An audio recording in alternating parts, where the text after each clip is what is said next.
I'm finishing a second part of a two-part sermon series today called You Are What You Love.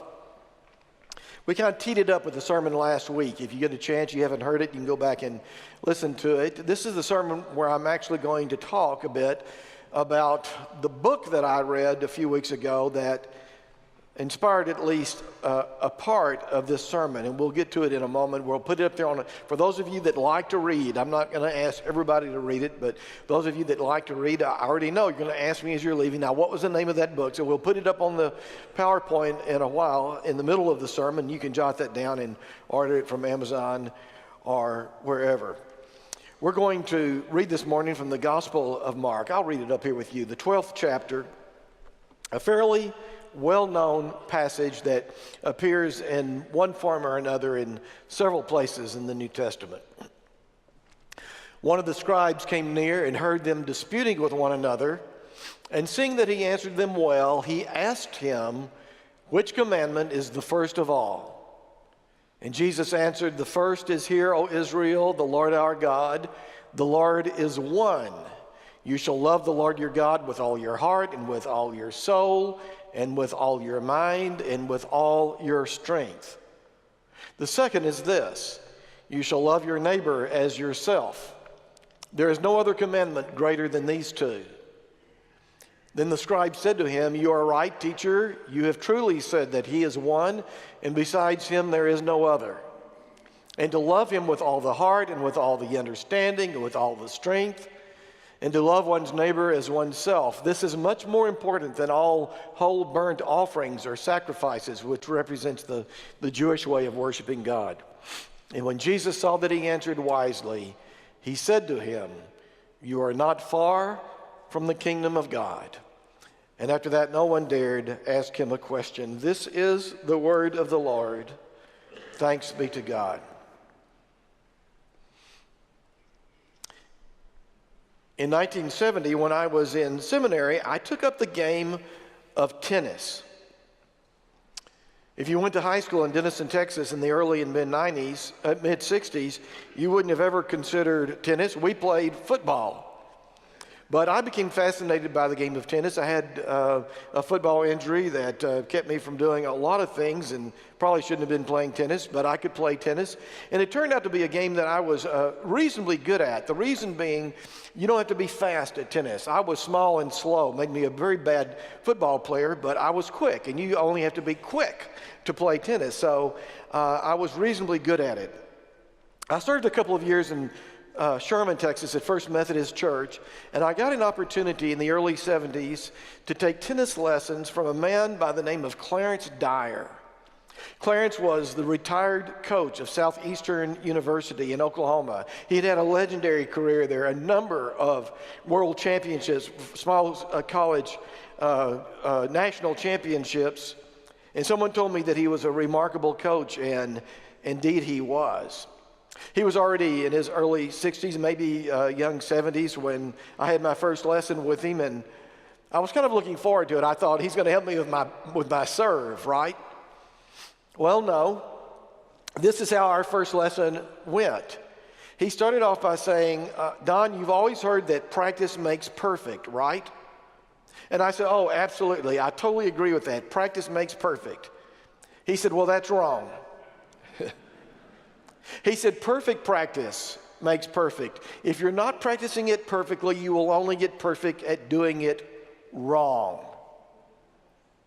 And he lived by that. So the first half of our lesson, that first tennis lesson, I didn't even put a tennis racket in my hands. It was all footwork. Footwork, footwork, footwork. It was fundamentals, fundamentals, fundamentals. And I was just overwhelmed over the first few weeks about how fast I got better under the stern tutelage of a man who believed in practicing perfectly. Over the last few years, I've really been fascinated by this concept of practice and about how practice can be transforming. Maybe to fill that out a little bit more, how practiced discipline or disciplined practice can be transforming in a person's life, regardless of what it is that you're interested in. The discipline of practicing perfectly can make a difference in your life. Just to use an example, let's talk about exercise, for example. I know of all sorts of people, and believe me, I was there most of my life, all sorts of people who say, I hate exercise. Exercise is boring, it doesn't do any good. I just can't stand to do it. And the reason is obvious. If you just try exercising for a few days, it will be an absolute failure. A number of years ago, I read a book about habit, and it said it takes 21 days to form a new habit. And if you want to replace a bad habit, that's what you have to do, form a new habit. And so, you've heard me talk about this before. I have what I call the 21-21 rule. And that is, if you want to begin a new habit, you do something for 21 minutes for 21 days.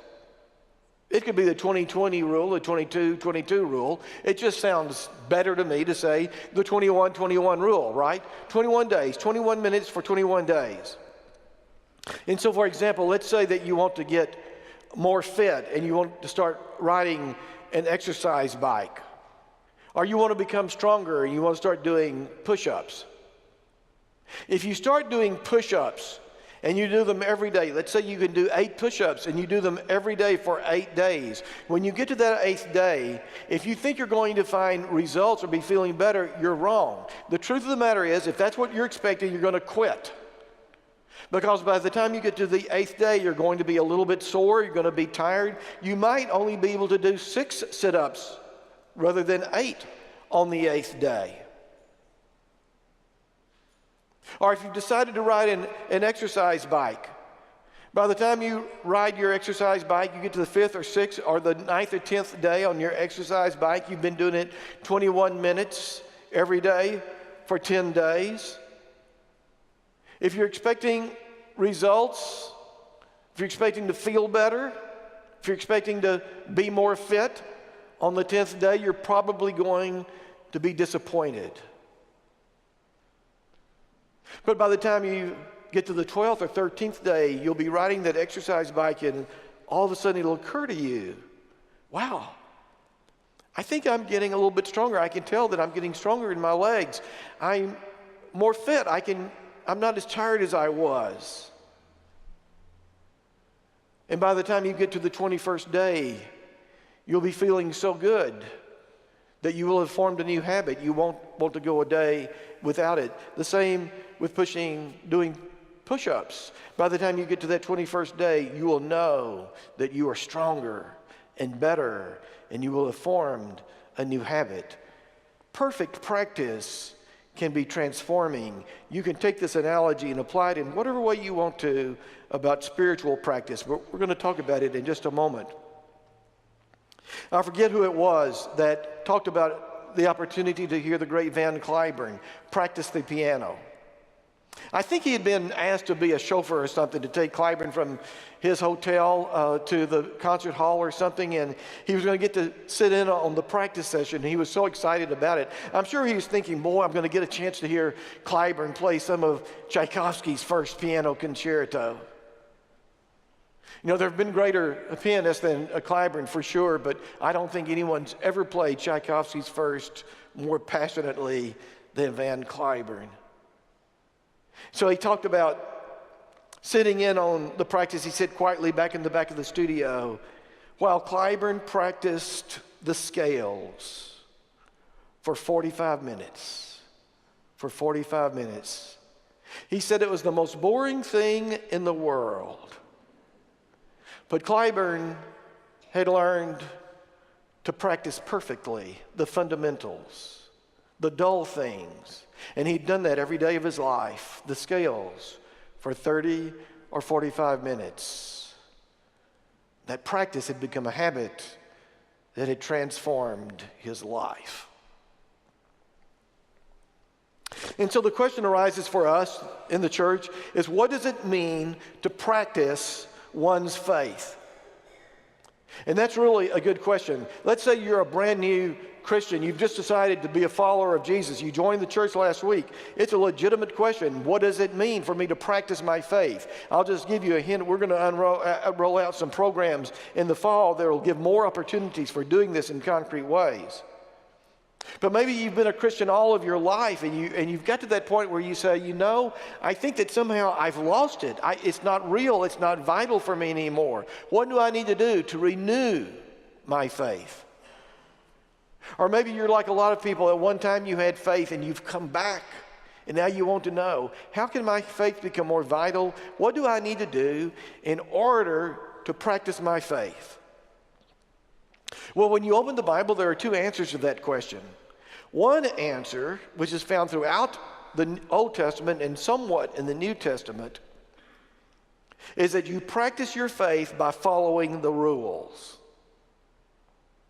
In other words, following what was known as the Jewish law or the Hebrew rule, the Hebrew law. That began for all males, of course, with circumcision. We've talked about that. That was what the law demanded, that you be circumcised. There was a big fight in the church about that. But then beyond that, there were dozens and dozens and hundreds of rules and laws about what it meant to be faithful as a Hebrew or as a Jew. All sorts of dietary laws about when you do this and when you do that. Little tiny nitpicking rules about how to live your life.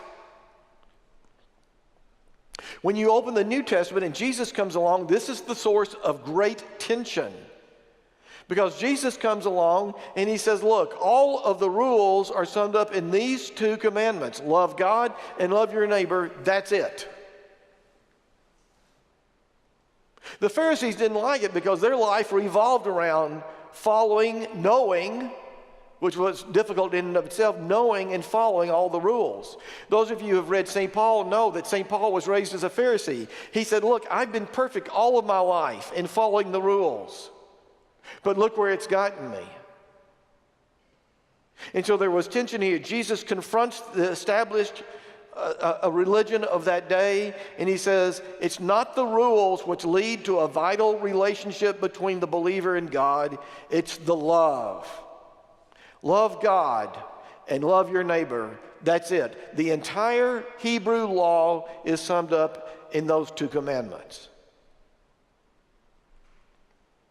And of course, the pivotal word there is the word love. For with Jesus, it's all about love. Love of God, love of others. In so many ways, both were the same with Jesus. So what does it mean to love God and to love your neighbor? Well, a few weeks ago, I was at the beach and I read this book, and I've been telling you I was going to introduce you to this book. I ordinarily don't recommend books wholesale, and a lot of you aren't going to order this book. I'm not trying to sell the book, but those of you who like to read, I already knew that you're going to come out and say, now, what was the name of that book again? So I said, Ben, take a picture of this book, and those of you that want to order it can do so. James Smith, You Are What You Love. I've got one little quibble with him. The man is brilliant. I read another one of his books about the Canadian philosopher Charles Taylor that I would never recommend to lay people. The man is a brilliant writer, but I've got one quibble with him, and it's over the title. I used his title in my sermon, but I think that it would be better to say, you become what you love. Because life is not static. We are not static as human beings. We are always becoming. But that's a minor point. You become what you love. I read this book a few weeks ago, and if you've got that written down, we can take that off now. And this is what he says. We use the word love all the time. We say, I love this person, or I love this. This is the love of my life. But the truth of the matter is, we love what we practice. If you want to know what it is you love, look at how you spend your time. Look at how you spend your money. Look at what you do in life. We love what we do. We love what we practice. It is a searing critique of modern culture and the ways in which you and I participate in it. For instance, he talks about the liturgies of the secular world. Liturgy is just really a word which means rituals, the things we follow. Of course, we have liturgy in the church, but he talks about secular liturgies, the liturgies that we follow. So for instance, he talks about how consumer-driven we are and the liturgies of the mall, the modern shopping mall. He has a whole chapter on the modern shopping mall. It's fascinating. He talks about the physical similarities between the space in the shopping mall and the space in the cathedral. The rituals, the liturgies of going there, doing this, doing that. He makes this whole huge comparison.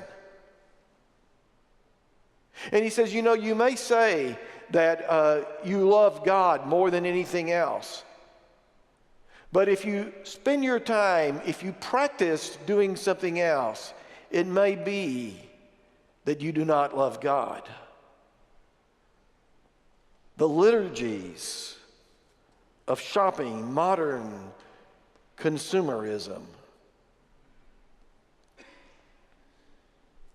I've got to tell you that I've always felt a little bit self-righteous about this particular topic because, as many of you know, I hate shopping malls. I don't like shopping malls. I don't like the big parking lots. I don't like the crowds. I don't like going to malls. I go to a mall generally one time a year. At Christmas time, I'll take my 2 grandsons to the mall so they can see the decorations and Santa Claus or whatever, and that's pretty much it. Unless I have to go to a mall, I don't do it. So I've always felt kind of self-righteous about this shopping business, being a consumer. And then I started thinking about this. I have become a member of Amazon Prime. I am a proud member of Amazon Prime. And Amazon Prime has its own little liturgies, doesn't it?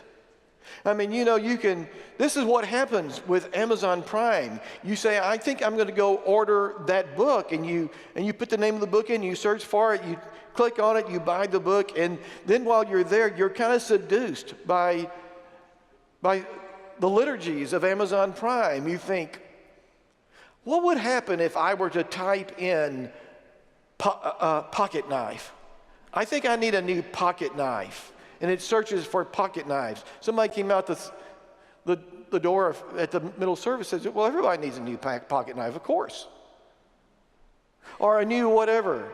You have these rituals. And when I started thinking about this, it occurred to me that I'm just as much a shopper as anybody else. I may hate shopping malls, but it doesn't mean that I hate shopping. I saw the other day, last week, Jeff Bezos, at least momentarily, was worth $90 billion. I want to tell you something. I've done my part to make that man wealthy. You are what you practice. And so, for instance, you can say,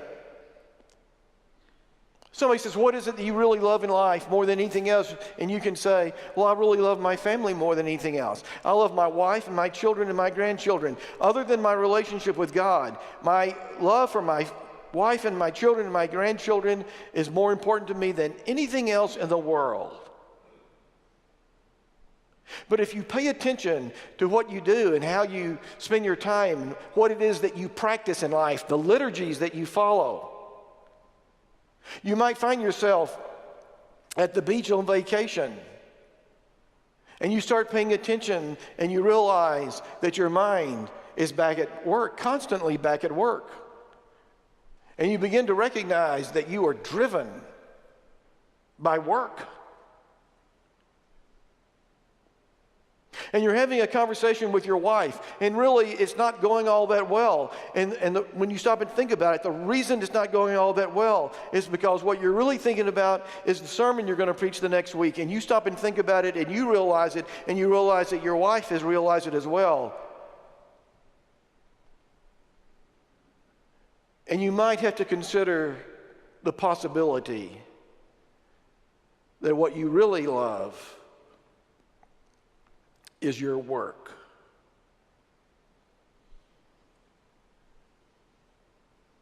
I have never felt so confronted by anything more outside the Bible than this book. The secular liturgies that we practice and that distract us from the things we should be in love with.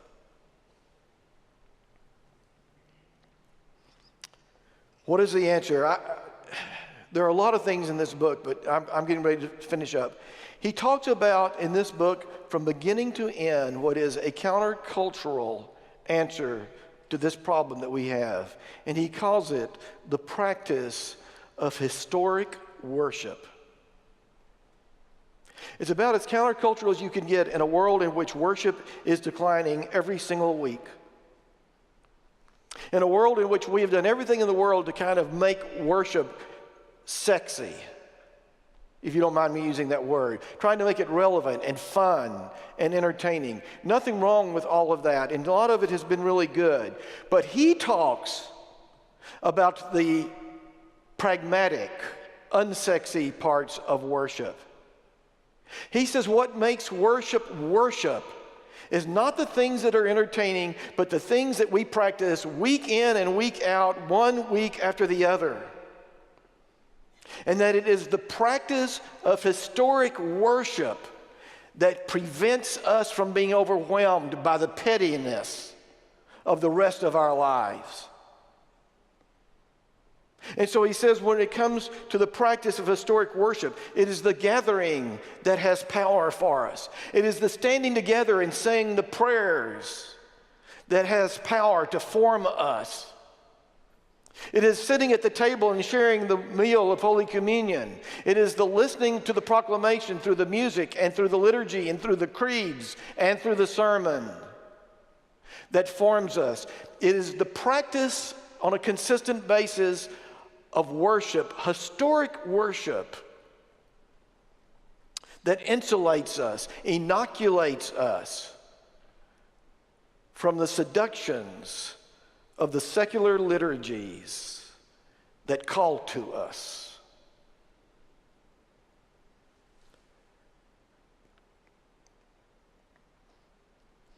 On the morning before I read this book, once I started, I was into it. I read it in one day.